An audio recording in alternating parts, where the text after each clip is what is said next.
La parole de Dieu est un trésor inestimable. Ne laisse pas ta Bible fermée. Oh non, non. Lis-la, médite-la, nourris-toi. Lis-la, médite-la, nourris-toi. Bonjour. Une fois encore, nous voici dans le chapitre 13 de l'Évangile de Matthieu, plus précisément avec ce qu'il nous rapporte de ce qui s'est passé après que Jésus ait parlé aux paraboles. C'est au verset 53 à 58, en toute fin de chapitre. Il nous y est dit ceci. Quand Jésus eut fini de raconter ses paraboles, il partit de là et se rendit dans la ville où il avait grandi. Il se mit à enseigner dans la synagogue de l'endroit, et toutes les personnes présentes furent très étonnées. Elles se disaient, mais d'où a-t-il cette sagesse? Comment peut-il accomplir ces miracles? N'est-ce pas lui, le fils du charpentier?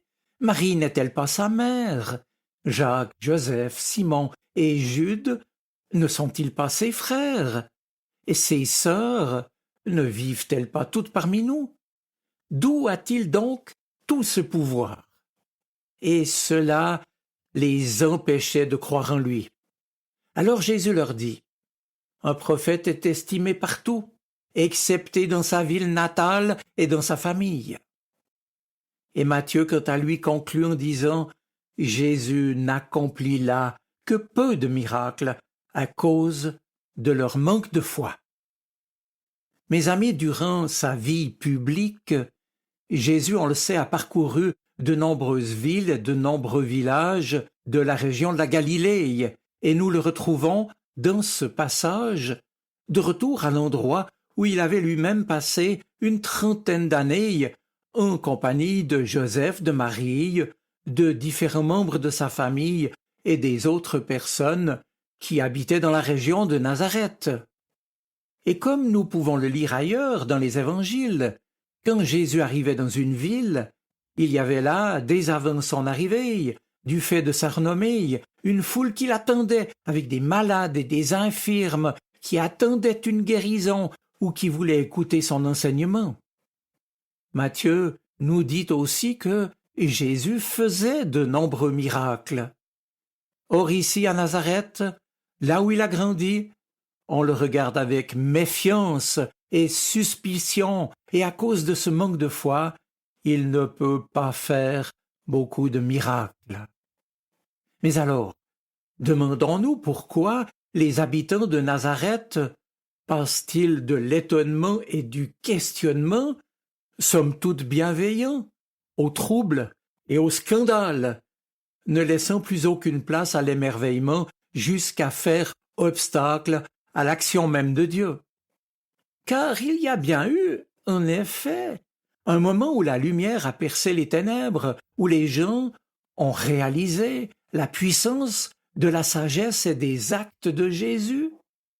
Et puis trop vite, les nuages ont tout recouvert, et les gens se sont dit, s'il était si spécial, nous l'aurions bien reconnu. Bref, dès lors, au milieu des siens dans son village, Jésus a été en but aux critiques et au rejet.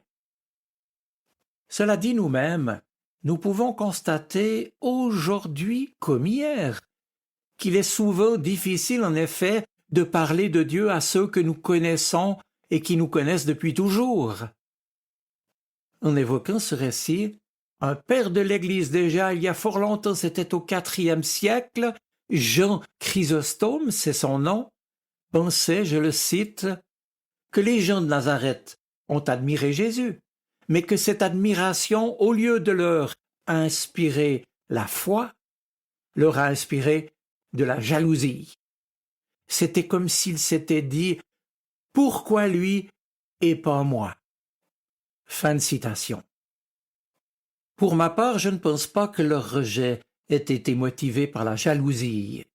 Je crois plutôt que les gens de Nazareth étaient certains de tout savoir sur Jésus, de le connaître à fond, et dans leurs idées toutes faites, ils ne pouvaient rien admettre de nouveau à son sujet. encore moins qu'il était le Messie. Ils étaient si sûrs de bien le connaître qu'ils pensaient tout savoir de lui.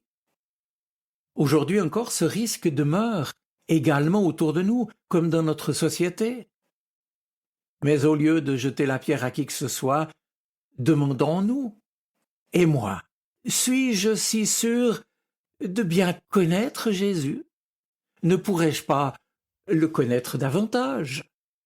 Et j'ai peut-être perdu quelque chose de cette capacité d'être surpris par Jésus, par sa manière d'agir et par ce qu'il attend de moi. Alors il est sans doute temps de lui demander de ne pas me fermer à sa présence et de ne pas rester sourd à son appel. Mais revenons à notre récit. Jésus connaissait bien ceux qui, au lieu de l'écouter, se sont scandalisés de ses paroles. C'étaient des parents, des amis, des voisins qui lui étaient chers parfois, ou même des clients qui avaient bénéficié de son travail de charpentier. Mais c'est justement à eux qu'il ne réussit pas à faire entendre son message de salut et de changement. Ici, on pourrait en somme alors se poser la question de savoir ce qui fait de quelqu'un un disciple. Un juif est un juif parce que sa mère est juive, c'est facile à expliquer. Mais un chrétien est un chrétien non pas parce qu'il naît de parents chrétiens, mais parce qu'il croit en Jésus. La foi est ce qui fait le chrétien. En d'autres mots, l'accueil de Jésus dans sa vie fait de lui un disciple. À Nazareth, on n'a donc pas cru en Jésus, et il a été rejeté par les siens, qui avaient, précédemment, je l'ai dit, été étonnés de sa sagesse et de sa puissance. Mais en fait, ils n'ont pas pu accepter qu'un des leurs, que cet homme ordinaire du village, qui n'était ni prêtre ni rabbin, et dont la famille fréquentait leur synagogue, puisse les enseigner ainsi, leur faire en quelque sorte la leçon au sujet des choses de Dieu, tel un maître, mais pour qui se prend-il donc? Et leur savoir les enferme quand ils se demandent « mais d'où a-t-il cette sagesse ?» D'où, autrement dit, mais quels sont ses titres, ses diplômes, ses maîtres? Et ils ont choisi en conséquence de ne pas l'écouter. Nous-mêmes, bien sûr, nous ne faisons pas de miracles, et nous n'avons bien entendu ni la sagesse ni la sainteté de Jésus. Mais quoi qu'il en soit, comme pour Jésus, nous devons bien déplorer trop souvent que ceux que nous aimons, ceux qui nous sont chers, ne nous écoutent pas quand nous témoignons de notre foi chrétienne. C'est assurément que ceux qui ont toujours été très proches de nous voient davantage nos défauts que ce qui nous anime, et qu'ils se disent eux aussi « Je te connais, et toi qui faisais ça ou qui fais ça, tu n'as rien à m'apprendre. » Témoigner ou parler de Dieu aux gens de notre entourage ou de notre famille est certes difficile, oui, mais nécessaire. Souvenons-nous alors que lorsque Jésus revient chez lui, la renommée de ses paroles et de ses miracles le précède. Alors je me dis qu'il serait donc peut-être utile et profitable que nous aussi, nous puissions commencer par établir une bonne réputation en dehors et à l'intérieur de nos maisons et de notre milieu, avant d'annoncer l'Évangile à nos proches. Cela dit bien entendu, sans faire la leçon à qui que ce soit. Il s'agit ici d'une question de cohérence, de simplicité et de crédibilité qui devrait nous engager en tant que chrétiens. Je constate pour terminer que Jésus n'en a pas voulu à ceux qui ne l'ont pas écouté, qui l'ont même rejeté. Mais au contraire, il leur a dit avec douceur, un prophète n'est méprisé que dans sa patrie et dans sa propre maison. Et Matthieu, certes, ne nous le dit pas, mais il me semble évident que Jésus s'en est allé très triste, mais, et nous pouvons en être certains, il a dû continuer à prier pour que son message de salut parvienne quand même dans la ville où il avait grandi. Il est temps maintenant pour moi de conclure. Je suis, voyez-vous, de plus en plus convaincu que tout l'Évangile, et en particulier ce chapitre 13 de Matthieu que j'ai évoqué dans mes dernières 5 minutes pour Dieu, est en fait une école d'émerveillement, une école qui nous oblige pour un instant à nous oublier, à nous arracher de nous-mêmes, pour nous ouvrir à un nouveau regard, à un nouveau savoir, plus en profondeur, plus intérieur, pour mieux connaître Jésus, pour le voir autrement ce monde qui est le nôtre, pour voir en profondeur, au-delà des images, au-delà des mots et des idées toutes faites.